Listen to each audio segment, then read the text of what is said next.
Good morning. My name is Sasha Martin, and I'm a writer here in Tulsa.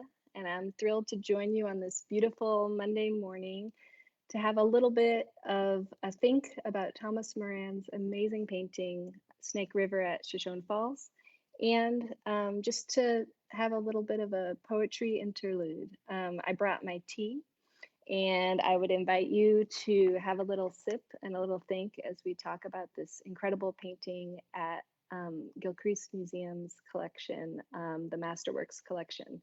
I'm curious if any of you have had a chance to see this incredible painting in person. If you have, go ahead and give me a thumbs up. Um, the first time I saw it, I was astounded by the size, the sheer size of this painting and what it must have taken Thomas Moran to paint this back in 1900, right? When transportation and everything was so different. Just to give you some perspective, if you have not seen this painting in person, the canvas itself is 11 feet by 5 feet. So it's quite a bit taller. And as you walk up to it, you're impressed immediately upon the majesty of the landscape. And this is very typical of Thomas Moran's work. He was considered an environmental painter. A lot of his work was used to help inspire the preservation of the Western American landscape in particular. In fact, his middle name, he was often nicknamed Thomas Yellowstone Moran because his painting of Yellowstone National Park had such a big impact and was pivotal in creating that park.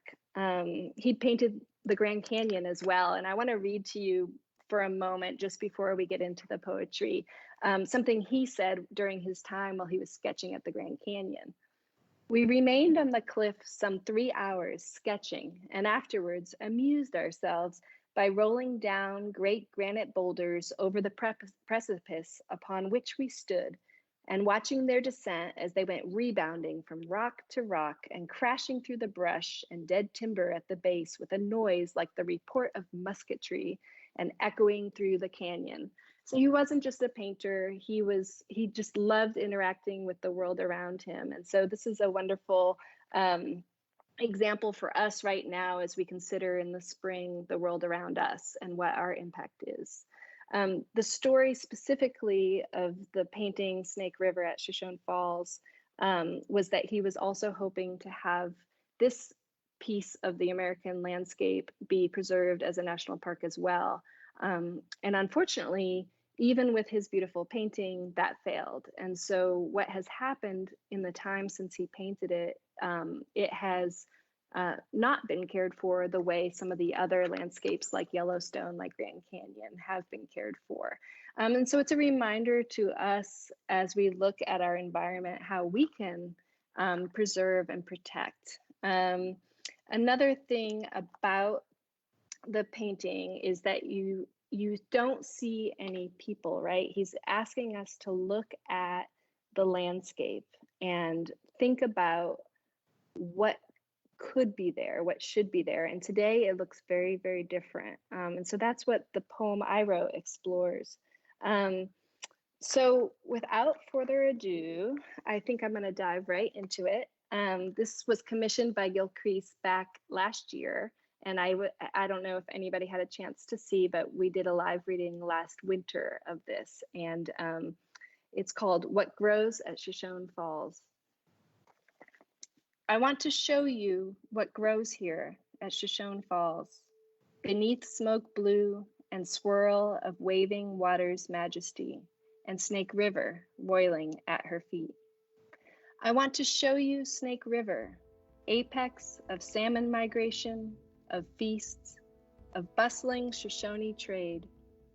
Thrust you heart first into the salmon pools, surround you by so much flickering fish, scales licking like silver flames, flames that brand, that teach. Take just one. I want to pull you up the water cliff where fish can't fly, to sit and watch the bloom and burst of sweet currant and serviceberry and thistle stem, all clinging to lava flow, overlooking turquoise current froth. Then loft you into every brushstroke of the gold-buffed sky. But these waters roughen, and I cannot see through the spray what should be here. Moran's thumbprint looms, whose prints first pressed these rocks he does not show, nor nothing of the weed that clings to stone, let alone the berry. Just blottings of bush and two cranky trees with root claw pointed, as if in accusation, toward silhouette of hawk, perhaps, unsoaring. This painted water, all a riot, knows nothing of today. The spawning salmon, the people, gone, diverted, knows nothing of her own wide veins, split to feed 2 million acres of desert soybean, of desert wheat. I bow my head, and still the painted water tumbles. I want to thank you for spending a little moment with me this morning, contemplating this beautiful painting and having a little poetry. And I wish you all the best in the rest of your day. Thank you.